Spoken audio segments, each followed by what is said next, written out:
The KPRC2 newsroom is filled with producers, reporters, and anchors, but we also have some special visitors this summer.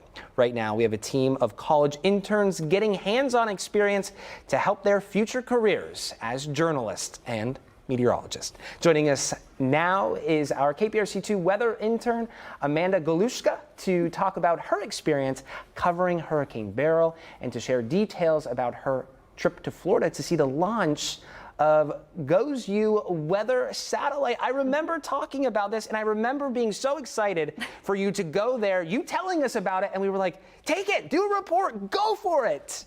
Absolutely, yeah. This is the first internship that I've had that has been so open to just anything. You know, you guys go for anything. Yeah. And I absolutely love that. Well, part of that is too, thank you, one.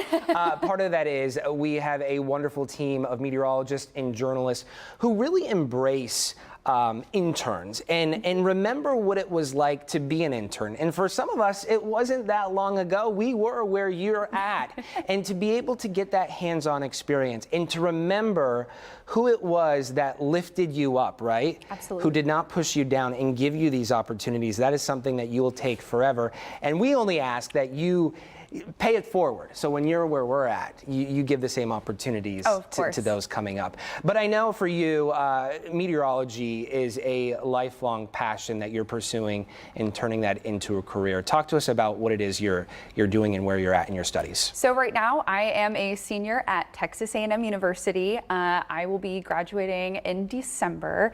I have been passionate about weather since I was about 5 years old.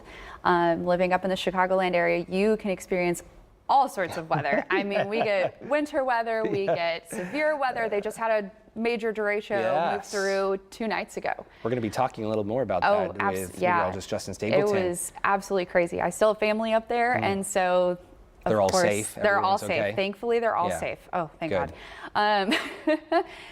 But you can just get almost everything up there. Yeah. And you also can get snow in September and then snow again in May. Yeah, actually, so funny enough, I graduated high school back in 2014. Yeah. And it was in June, early June, June 6th. The week before I graduated, so late May, it snowed. Oh my goodness. Then the week after, 90 degrees. Yeah. Sounds about right. You literally have all 4 seasons. You can do it all in one day. It's crazy. In the middle of summer. In the middle of summer. Yeah. Talk to us about, you know, this, from my understanding, Beryl was your first hurricane? First ever hurricane. Tell us your thoughts. What did you think? So, again, growing up in Chicago, obviously you're not going to have hurricanes over the land like that.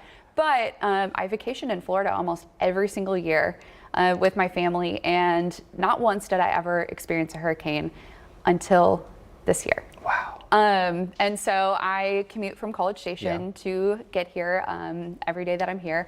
And I encountered the first rain bands out in Navasota, which was Were you white knuckling the steering wheel? So not really. No. I'm a little bit more experienced. I've been on storm chasing trips with my community college back home that I went to. Dealing College with whiteouts up north. Oh, absolutely. I've been driven through blizzards. You know, I've experienced it all. So for me, it really wasn't that bad. I don't encourage other people to do it though. Right. Absolutely don't do that. But for me, at least, the entire drive really wasn't that bad until I got to the station, and that's when the hurricane force winds just kicked right in. It was wild. It was absolutely wild. I was, as you know, on vacation, but I was watching our reports, and it was incredible to witness from afar. I had a little bit of FOMO, missing out and not being out there covering it.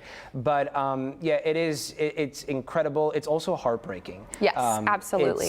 It's something really extraordinary to witness Mother Nature at her finest, and so it was very incredible. Talk to us about your trip to Florida and the GOES-U Satellite. Yeah. This was also one heck of an opportunity. Yeah, and they happened literally within a week apart from each other, which was even like the crazier thing. So my boyfriend and I, we went and traveled out to Florida to go see the weather satellite launch, GOES-U. I originally heard about it in my satellite meteorology class. Shout out to Dr. Courtney Schumacher. She is absolutely amazing. And she mentioned it within like literally, I think it was the first day of the class. And ever since then, I was was like, we're going. We got to go to this. Yeah. Of course, you know, it's the last GOES satellite in the GOES R series, and they're not launching another satellite for another 8 years. Oh my goodness. For people not familiar with the GOES family, if you will, what is it? What's the purpose of these satellites? So a GOES satellite is our Geostationary Operational Environmental Satellite. A It mouthful. basically, yes, which is why they shortened it to GOES. Otherwise, yeah, way too much of a mouthful. So basically, it sits 22,000 miles above the Earth, right at the equator, and you get a snapshot of pretty much everywhere from North America to South America. Okay. And you can even focus that in even further on the continental US. You can focus it even further on different sectors, so the Midwest, the Southeast, everywhere pretty much where you can. And even with Beryl, we even were able to shrink it down even more to what's called a mesoscale size. So you literally just looked at the hurricane itself. Wow. And you can get those, you can see the clouds bubbling up and everything else. And it's so vital for weather information. That information, that data to help our forecasters predict and understand how weather works. Yeah. Okay, we're out of time, but I want to ask you really quick before we let you go. Yeah. People are going to get very used to saying your name because I have a feeling in a few years you might be back here forecasting for us. But what's I would next? love that. Talk to us about what's next. Definitely want to stay in broadcast. I've been wanting to do it, like I said, since I was 5. And you know, wherever I can end up, I would absolutely love to. If you can't say my last name, it's okay. It's not going to be a problem. It's Polish. It's hard. All Polish names are not the easiest to say, but definitely would love to stay in the broadcast sector. And then when people get tired of seeing my face, I'll just go into a private or governmental sector working as a forecaster for the National Weather Service is pretty much the plan. Love it.